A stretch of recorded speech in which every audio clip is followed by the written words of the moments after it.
Mes frères bien-aimés, si vous saviez comme je suis heureux d'être ici avec vous pour fêter la plus grande fête liturgique de l'année en l'honneur de la très sainte Vierge Marie.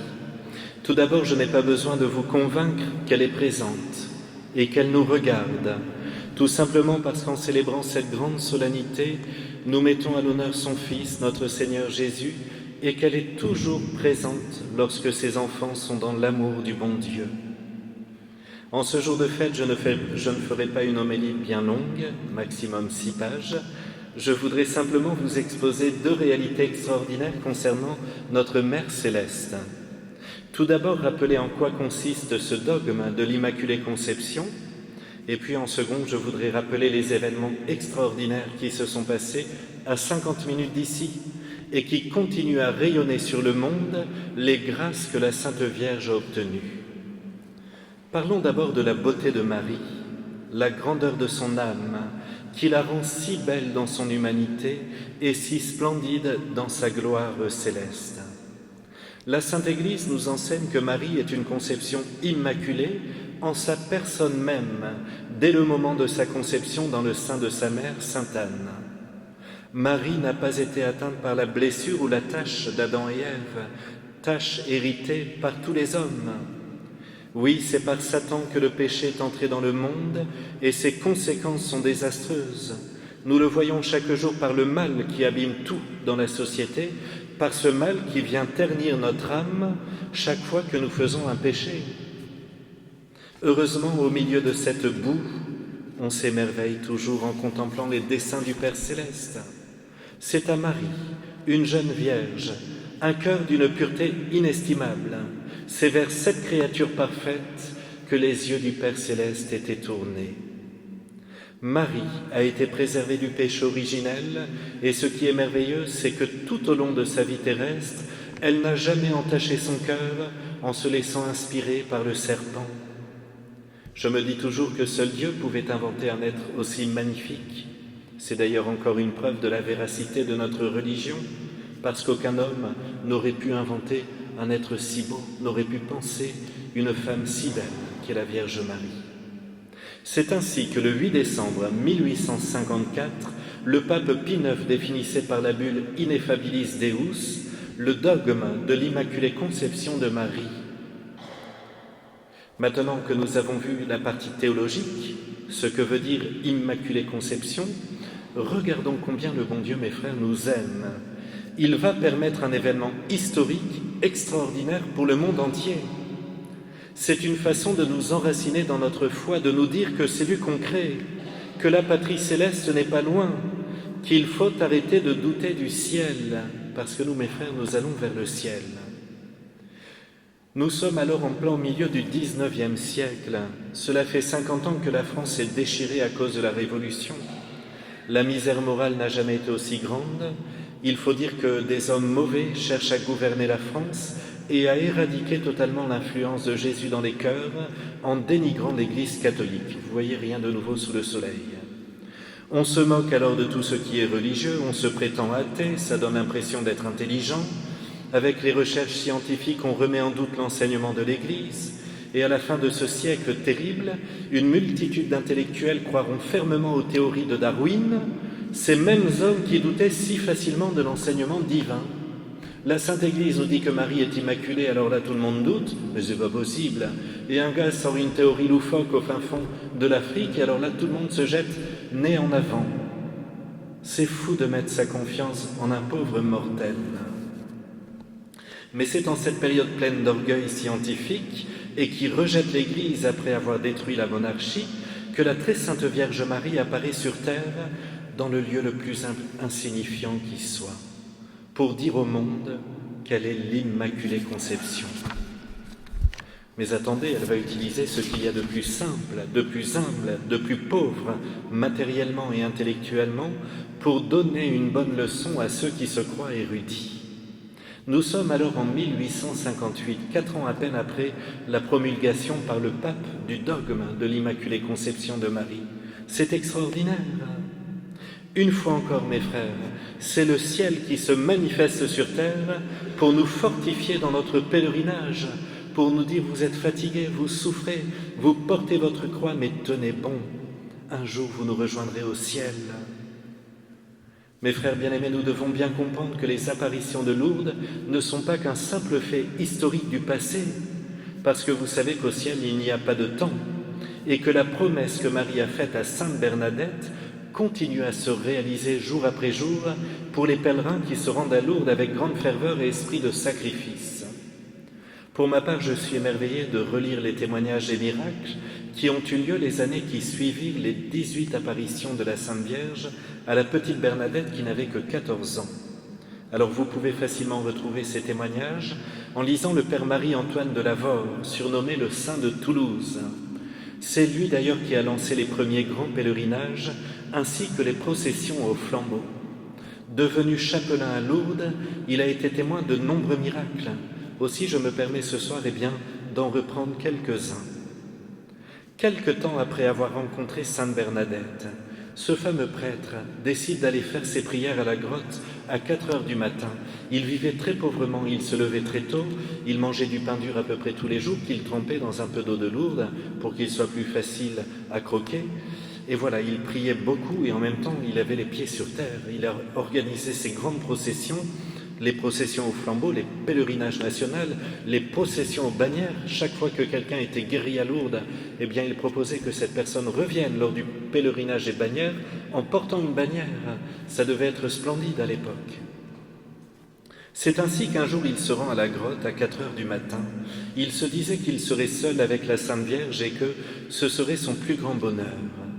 Mais quelle stupéfaction en arrivant au pied de celle-ci lorsqu'il aperçut un vieillard le visage tout joyeux et recueilli.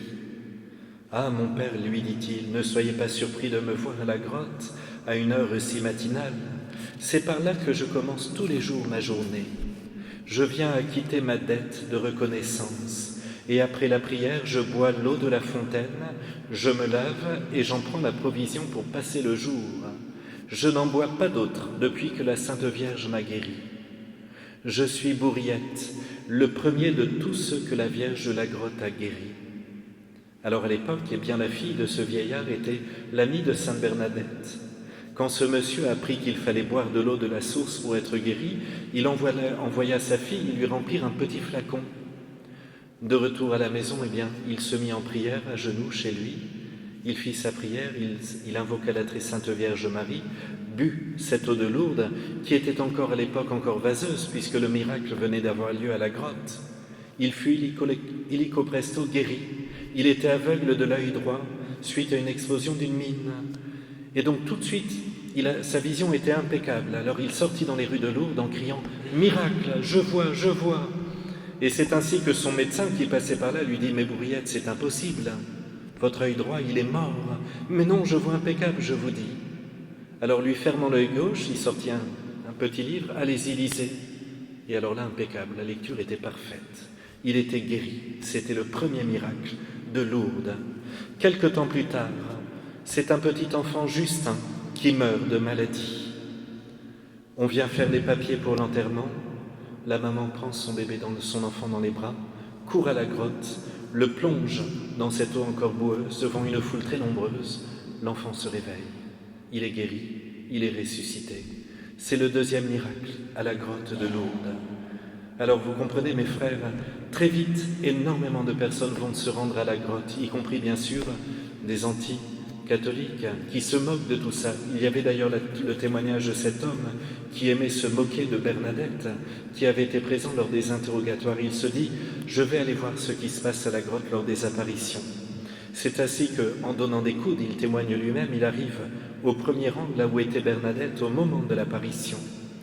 Et il racontera lui-même qu'en voyant le visage de Bernadette, magnifique, lumineux, rempli de paix, il était persuadé qu'il y avait là quelque chose de surnaturel.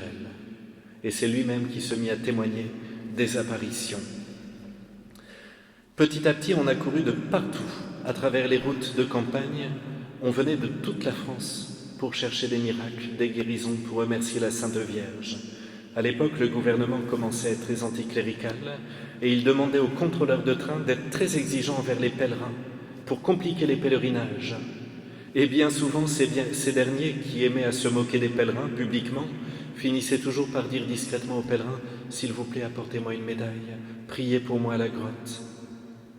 Et puis dans les années qui suivent les apparitions, et tout spécialement dans les années 70, chaque région organise son pèlerinage. À chaque fois qu'il y a un miracle à la grotte, on chante le Magnificat, ça n'arrête pas.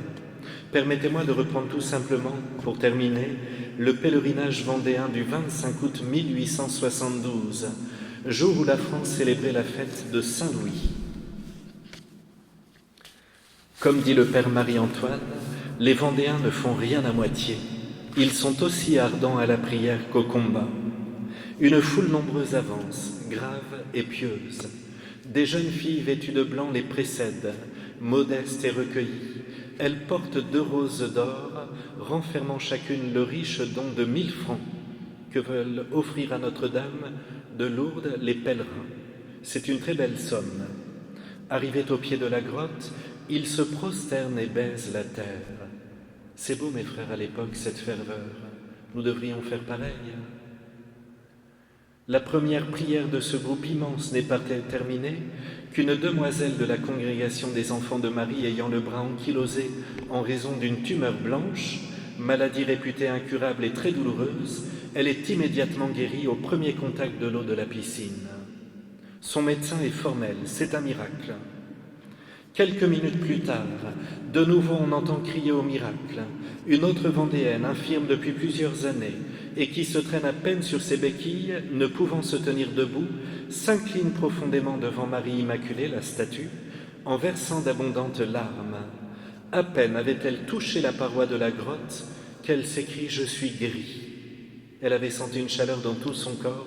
Enfin, elle marchait impeccable, elle pouvait se mettre à genoux. Elle était heureuse comme tout. Le soir de ce beau jour devait être encore plus riche en merveilles.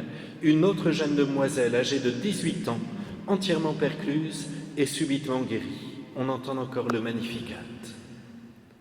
Tard dans la nuit, un groupe de prêtres vendéens restés en prière au pied de la grotte, attendant que les pèlerins repartent, profitent encore pour terminer quelques belles prières.